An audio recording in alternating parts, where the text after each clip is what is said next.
Salut à toutes et tous, c'est Jaf. Aujourd'hui dans Bip Bip Blabla, nous allons tester un nouveau plugin qui s'appelle D-Sonic.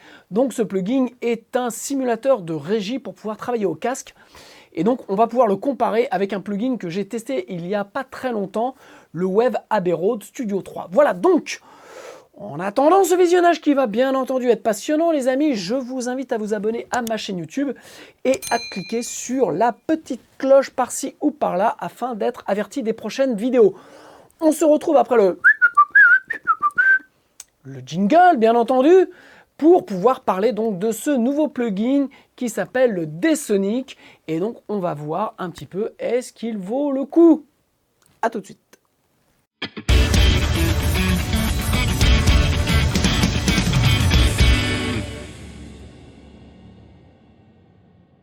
Ok, donc avant de regarder le test du RealPhone par D-Sonic, je vous ai mis un lien en bas dans la description pour ma nouvelle formation qui s'appelle Apprendre, comprendre, entendre les EQ. Voilà, 4 heures de formation pour enfin comprendre pour certains ou mieux maîtriser vraiment cet outil le plus puissant que vous avez dans votre dos qui est l'EQ. Donc je vous montre les différents types d'EQ, des stock EQ, des EQ donc d'éditeurs tiers. Je vous montre comment les utiliser, comment surtout les entendre pour éviter de tomber dans le piège du preset un peu tout fait qui au final ne vous mène nulle part. Donc là en fait je vous explique vraiment comment appréhender et comment utiliser une EQ. Voilà, vous avez cette formation disponible dès maintenant.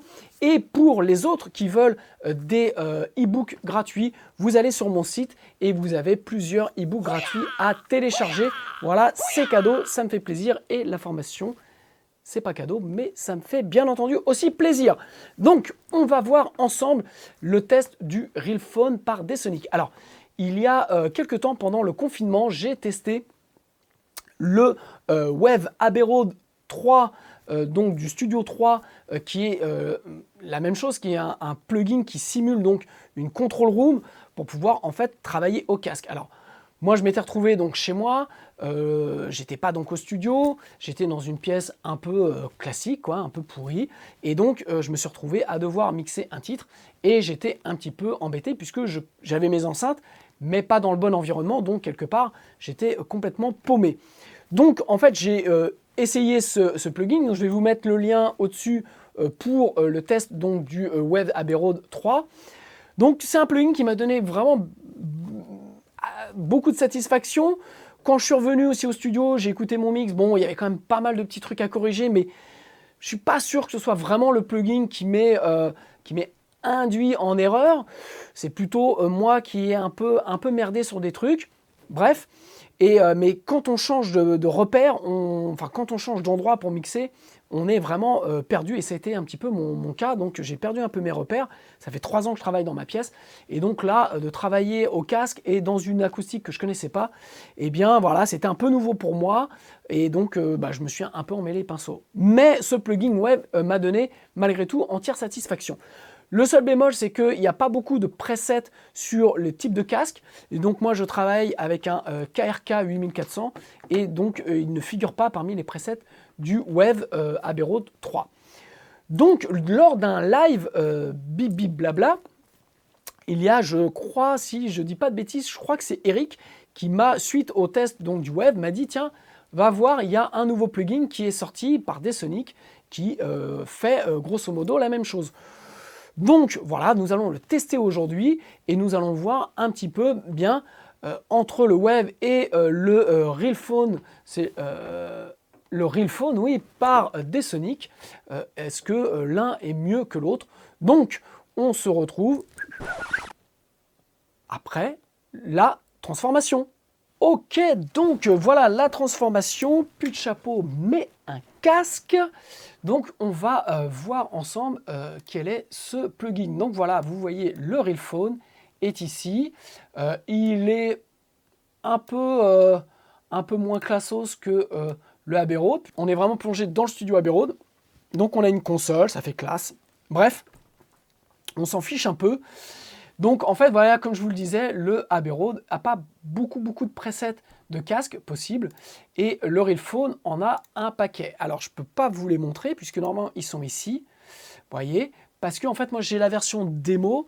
Et quand vous activez votre version démo, il vous demande de choisir parmi une très longue liste de casques, celui que vous possédez. Donc, voilà, moi, j'ai choisi celui-ci. Donc, on a normalement tout ce que je vais faire est paramétré pour mon casque. Donc ça, c'est quelque chose de plutôt bien. Comme vous pouvez le voir, le Realphone a un peu plus de paramètres. Donc, on a un tone control, on a un speaker width qui vous permet, vous voyez, d'élargir vraiment, la stéréo. Vous avez un HARTF focus.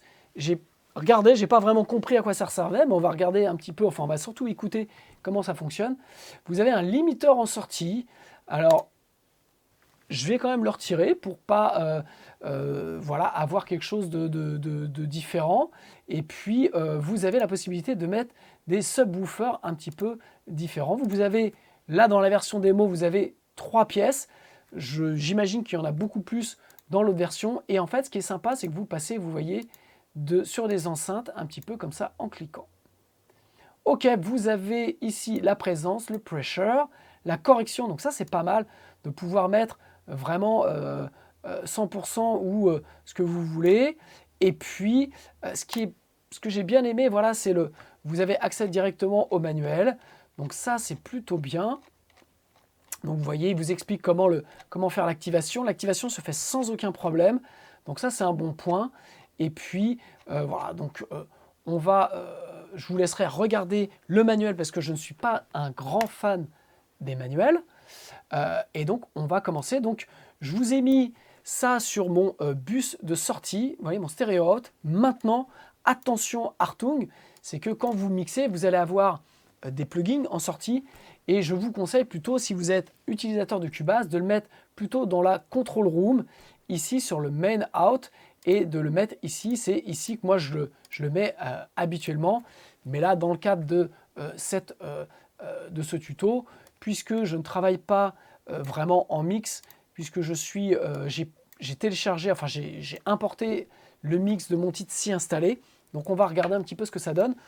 Donc forcément, comme on est dans un test de control room, je dirais, de simulation de control room, je vous recommande d'écouter ça au casque, puisque si vous le faites, j'irai avec vos monitors, vous allez avoir quelque chose qui ne va pas être terrible, puisque en fait vous allez avoir votre pièce qui va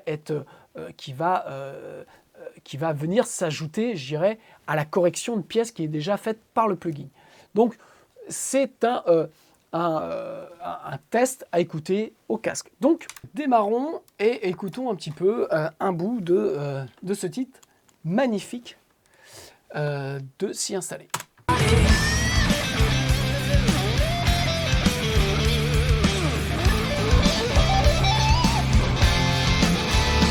Alors je précise que j'ai pas trop joué avec, hein. Je l'ai installé, j'ai regardé rapidement et je fais le test, donc je découvre en même temps.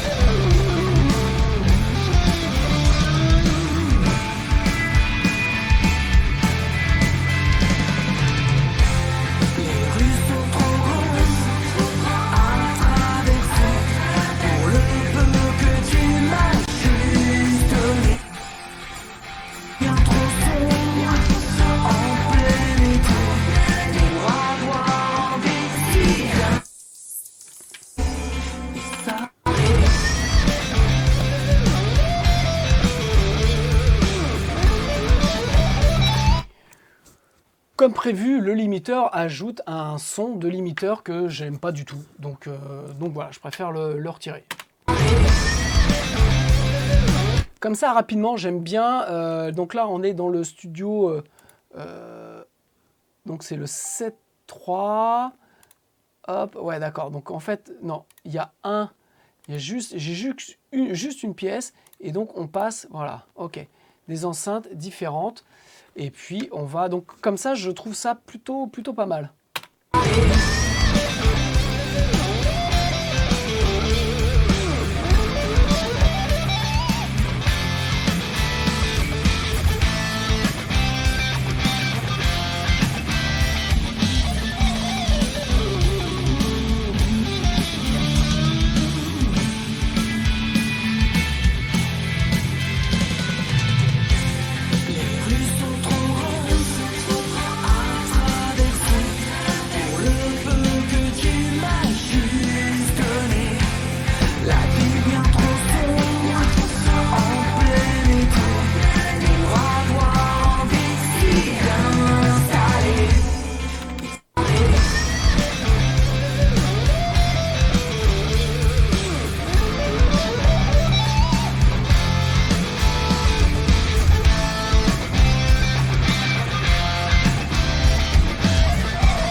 Alors comme ça, je suis super surpris par le WEF parce que je trouve que ça change vraiment pas mal le son. Voilà, j'ai une autre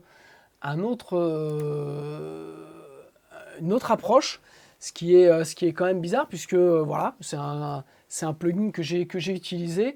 Je trouve que le Realphone est plutôt pas mal. J'aime bien la différence entre donc les NS10. Ça ressemble à des Genelec, et puis ça, c'est des Genelec, mais un peu plus grosses. Je trouve ça plutôt bien.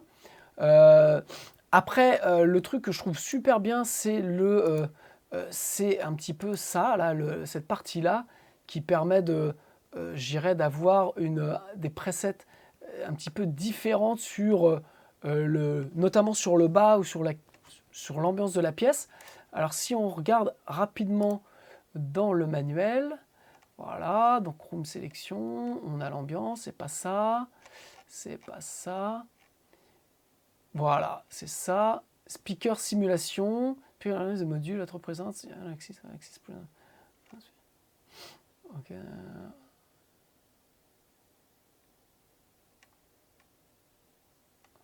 Ok, donc voilà, vous avez différents types de réponses en fonction du preset que vous allez choisir. Et c'est plutôt pas mal, je trouve qu'on arrive à quelque chose de plutôt bien. Et puis après, vous voyez, vous pouvez jouer sur la densité et la chaleur de l'ensemble. C'est plutôt pas mal.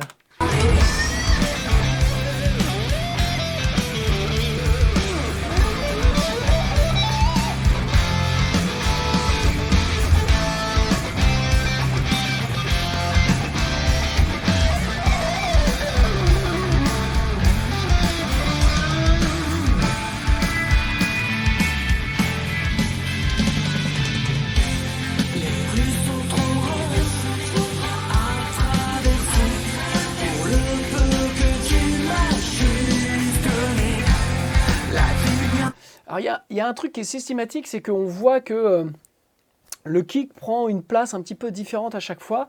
Et c'est surtout les guitares, moi c'est ce qui m'avait déjà un peu perturbé sur le Waves, c'est qu'au casque les guitares sont super devant et même dans le mix en général, quand moi je l'écoute ici, j'ai les guitares qui appuient et en fait dans le plugin Wave, les guitares sont super loin, on a une espèce de truc un peu hors phase qui est un peu déstabilisant, que l'on a moins ici avec le Realphone, mais pour avoir réécouté ce titre-là s'y installé, notamment le mix en référence sur le titre que je suis en train de finir de mixer, Vortex, notamment pour les guitares, je ne retrouve pas cette sensation de guitare et d'équalisation que j'ai fait sur les guitares. Je ne le retrouve pas ni avec l'un ni avec l'autre. Donc, mais le Realphone est pas mal du tout quand même.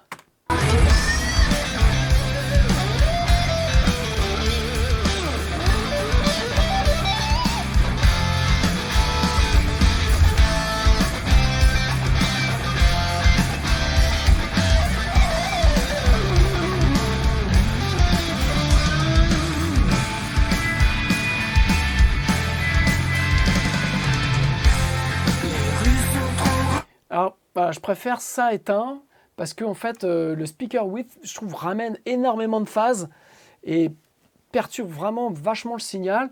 Ça, le HRTF Focus, j'ai toujours pas compris à quoi ça servait. Mais bon, au final, comme je suis pas fan de ça, c'est pas bien grave.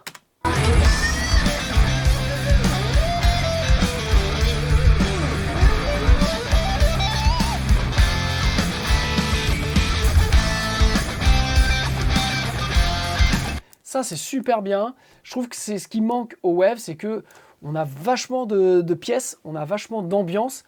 Et je pense que ça, c'est vraiment le point positif de ce plugin qui permet de vraiment de régler un peu le wet de l'ambiance, un petit peu selon vos désirs.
Voilà, je rajoute un peu de mid parce que sur moi, quand j'en suis à ce stade du mix, je travaille sur mes tannoy et les tannoy ont ce mid qui est un peu spécifique que moi j'aime bien et donc qui me permet de sentir les guitares et de sentir vraiment la vibration des guitares.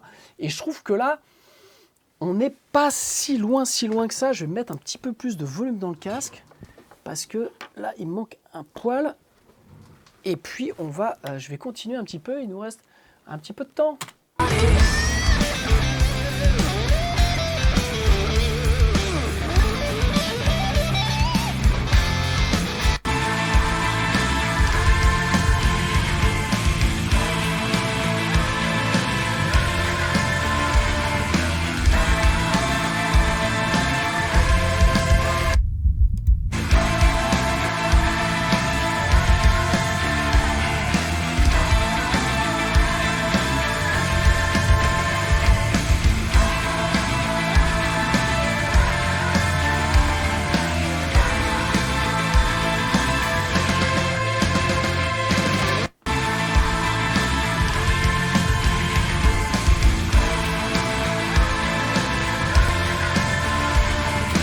Voilà, en faisant assez vite, je trouve que là, on a quelque chose de d'assez réaliste par rapport à ce que moi j'ai l'habitude d'entendre. Je vais repasser sur le wave pour voir.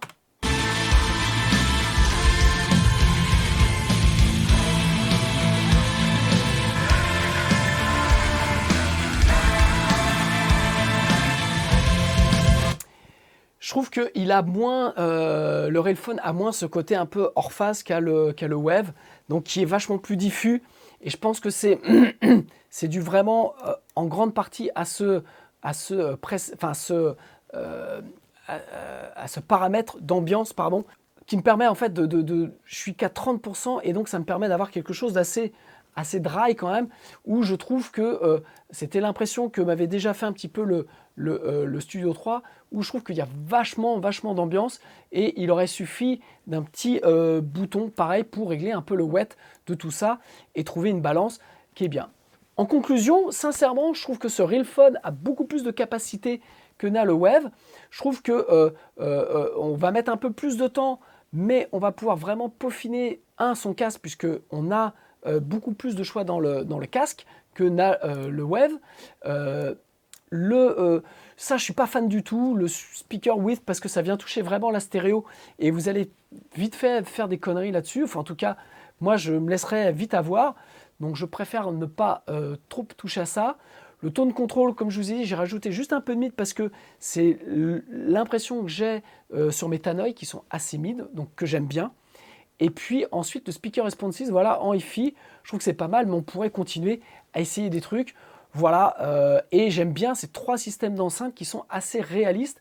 Donc au final, je pense que je suis en train de regretter d'avoir acheté le Wave, puisque je trouve que le Railphone sonne quand même beaucoup mieux et correspond plus à ce que j'aime entendre. Là, je trouve que c'est vachement joli, mais il faudrait qu'il l'améliore un peu plus pour qu'on puisse vraiment avoir des paramètres, même en restant simple, notamment cette ambiance qui va permettre de pouvoir avoir quelque chose de plus réaliste. Voilà, j'espère que ça va vous aider. J'attends vos commentaires en dessous pour savoir un peu ce que vous en pensez, si vous l'avez testé, et me faire votre retour. Je vous embrasse les amis et je vous dis à très bientôt. Ciao.